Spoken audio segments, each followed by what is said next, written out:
I was halfway through unpacking my daughter's backpack when I saw it. A crumpled piece of lined paper shoved between her math book and a half-eaten granola bar. I pulled it out without thinking. At first, I thought it was just a forgotten homework assignment. Then I read it. Who celebrates kids with dead dads? My throat closed. My hands went numb. I read it again, hoping it would change. It didn't. It was written in blocky pencil-pressed letters like a child trying to be cruel on purpose. There were tiny tears at the corners, like someone had balled it up, then flattened it to make sure it got seen. I stared at it, standing in the middle of our quiet kitchen, holding that awful sentence in my hands. And suddenly I could see her, my daughter, Emery, sitting alone at school. I pictured her clutching her little pink backpack, the one with the cupcake keychain she picked out last month, trying to look brave. It was her birthday. She had spent all week talking about it. She made little invitation cards herself with glitter pens and stickers. She handed them out in class with a shy smile, saying, "You don't have to bring presents. Just come for cupcakes and silly hats." She was so proud. She even helped me frost the cupcakes the night before. I told her it would be special, that people would come, that birthdays are still worth celebrating. But when I walked into her classroom that afternoon, she was sitting alone at the party table. 12 cupcakes untouched, confetti untouched, Emery untouched. She didn't even cry. She just looked at me with those big, quiet eyes that used to light up when she saw her dad walk through the door. I didn't ask her what happened. Couldn't. I was too afraid of the answer. So I packed the leftover cupcakes, kissed the top of her head, and told her we'd celebrate at home. Just us. I didn't know about the note then. I didn't know that, while she sat alone, someone had decided to make it worse. That while my daughter waited for her friends, someone made sure she felt smaller than she already did. I pressed the note flat against the counter. My fingers shook as I tried to hold it still. I didn't know who wrote it. I didn't know who saw it. But someone made my little girl feel like her father's death made her unworthy of kindness. And that's when something shifted in me. Grief is a heavy thing. It bends your back, it fogs your brain, but most days you keep going. You pack the lunches, you smile through the meetings, you say you're fine when you're not. But this was different. This wasn't just about grief. This was about cruelty. This was about a child trying to stand tall in a world that had already taken so much from her. And someone had decided to knock her back down. I looked out the kitchen window at the street where my husband used to teach her how to ride her bike, where he used to wave to the neighbors on his way to deployment, where she used to sit on his shoulders to watch the 4th of July fireworks. He wasn't just a soldier. He was her world. He still is. And now someone made her feel like that world didn't matter. So I did something I hadn't done in a long time. I reached out, not to a teacher, not to a principal. I reached out to someone who knew Caleb, someone who had stood beside him in uniform, someone who might understand that birthdays still matter. Because when your child is sitting alone on her birthday, when she's been told she doesn't deserve to be celebrated because her dad is dead, you don't stay quiet. You find a way to show her she still belongs.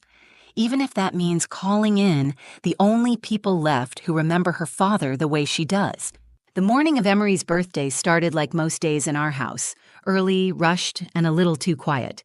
I was up before the sun, packing her lunch and checking my work emails on my phone while coffee brewed. Emery sat at the kitchen table in her pajamas, slowly peeling the wrapper off a blueberry muffin but not eating it. She kept glancing at the cupcake container next to her backpack, where 12 carefully frosted treats waited for the classroom celebration. Chocolate with pink sprinkles, her favorite. "You sure you want to carry them yourself?" I asked, pouring her orange juice. She nodded, eyes still on the cupcakes. I got it. I watched her searching for a flicker of birthday excitement. Emery used to bounce off the walls on her birthday, waking us up at 5 in the morning to sing her own birthday song and count how many people might hug her that day. That changed after Caleb died. Her birthdays became quieter. Not sad, just smaller, like she was afraid to take up too much space. She finally looked at me. "Do you think they'll like them?" "Of course they will," I said. "You helped make them perfect." She didn't smile. She just nodded again and slipped off the stool. I bent down to help her with her shoes. As I tied the laces, I noticed she had clipped her dad's dog tags to the inside of her backpack. She always kept them close, but on special days, field trips, holidays, birthdays, she made sure they were with her. I touched the tag gently. "Dad would have brought the big glitter balloons," I said. She nodded again, this time with a half smile. "He used to make the whole class sing twice." I laughed quietly. He did. Loudly. We stood there for a second, both of us holding that moment between us like we were trying to keep him in the room. Then I kissed her forehead and helped her lift the cupcakes. On the drive to school, the sun came up soft and golden. I told her about the little surprise I'd packed in her lunch, one of those silly fortune fish and a tiny note that said, "You are magic." She didn't say much, but I caught her reading it again before she got out of the car. At drop-off, I watched her walk through the school gates with the cupcakes balanced in her arms. Her backpack looked heavy, her steps too slow for an 8-year-old on her birthday. Still, I told myself it would be fine. Kids get quiet as they grow. Grief changes them, but it doesn't erase joy. I had to believe that. After work, I picked up a small cake for just the two of us. Nothing fancy, just chocolate with blue icing. Caleb's favorite. Emery always said it made her feel like he was still at the table. I was even thinking about making her laugh by wearing the ridiculous birthday hat Caleb used to insist we all wear. I arrived at the school a few minutes early and waited by the office. The hallways were empty except for a janitor sweeping glitter into a dustpan. I smiled at the thought that maybe it came from Emery's party. Maybe they had fun. When the final bell rang, I walked toward her classroom. As I approached, I slowed down. The door was open and I could see inside. Emery was sitting alone at the back table. The same 12 cupcakes sat there, untouched. One was missing, probably hers. The balloons I gave her were still tied to her chair, drooping now. Her teacher stood by her desk, quietly collecting papers, avoiding eye contact with me. I stepped inside, trying to keep my voice steady. "Hey, birthday girl." Emery looked up and smiled, small and unsure. "Hi, Mommy." I knelt beside her, brushing her hair behind her ear. "No one came?" I asked gently. She shrugged. "Maybe they forgot." Her voice was flat, not bitter, not angry, just tired. That was the worst part. Not the cupcakes sitting there like a joke, not the empty chairs, not the decorations that never got touched. It was that she had already started explaining it away. She had already learned how to protect other people's feelings before her own. I stood up slowly, feeling a tightness in my chest that I hadn't felt since the funeral. Her teacher walked over looking embarrassed. I'm really sorry. I thought some of them would come. Emery passed out invites last week, and some of the kids said they were excited." I didn't respond. I just nodded and started gathering the cupcakes. As we walked to the car, Emery held my hand without saying a word, and I told myself we'd try again next year. I told myself she'd forget. But later that night, when I found the note, I realized she never had a chance to. After Emery went to bed that night, I sat on the floor in the laundry room and cried. Not the quiet kind of crying you can hide, the kind that comes from deep in your chest, where everything you've held back finally breaks free. I muffled it in a towel so she wouldn't hear. I didn't want her to feel like she had to comfort me on her own birthday.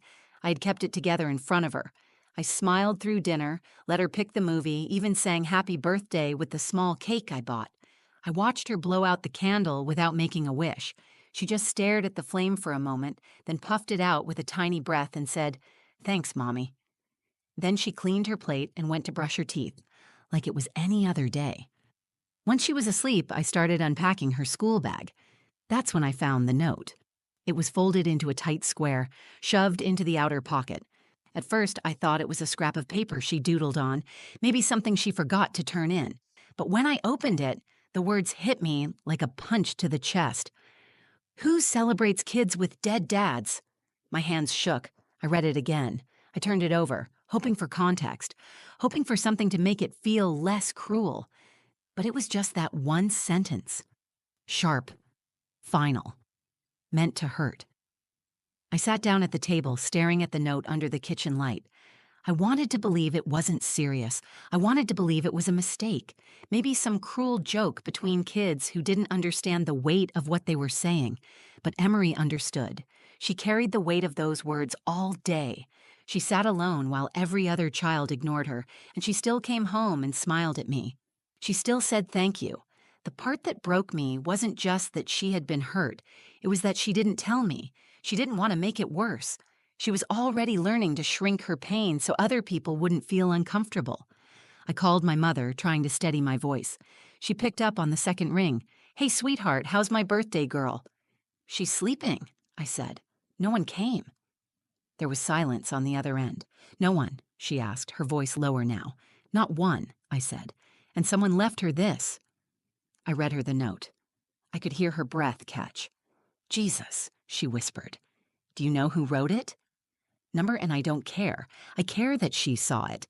I care that she thought it was about her. She's just a child, Grace. She's my child. And today she felt like she didn't matter because her dad is gone." I hung up the phone and sat in the dark. I didn't know what to do. I couldn't fix it with a school email or a classroom talk. I couldn't erase the memory of her sitting alone or the sound of her saying, "Maybe they just forgot." Caleb would have known what to do. He always had a way of making Emery feel seen. He used to dance around the kitchen in his uniform on his way out the door just to make her laugh. He made her feel safe even when the world didn't. I couldn't fill that space. I had tried. I brought the cupcakes. I tied the balloons. I smiled when I was breaking inside.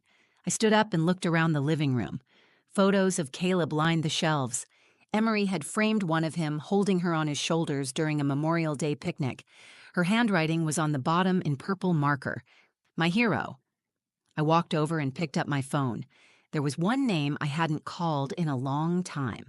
Danny Reyes, one of Caleb's closest friends from his unit. They had deployed together twice. After the funeral, Danny had told me, "If Emery ever needs anything at all, you call me. Doesn't matter how many years go by." I typed out a message. "Hey, Danny, it's Grace. I know it's been a while. Emery had a really hard birthday today. No one showed up. She found a note in her bag. I don't know why I'm reaching out. Just thought you'd want to know." I didn't expect a response.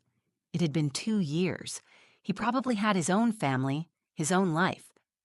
I put the phone down and went upstairs. But as I pulled the blanket up around Emery, her face lit by the nightlight, I made a quiet promise. I couldn't bring her father back, but I wasn't going to let the world forget him, or her. She deserved to be remembered, to be celebrated, and I would find a way to make sure of it. I didn't sleep that night. I lay in bed staring at the ceiling, waiting for the sun to rise so I could pretend to be strong again.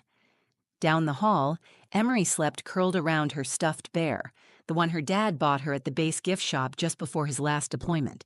The dog tag she wore around her neck clinked softly against the metal bed frame every time she shifted. I couldn't shake the image of her sitting in that classroom. Bright birthday crown on her head, a table full of cupcakes, no one beside her. I kept asking myself what I had missed.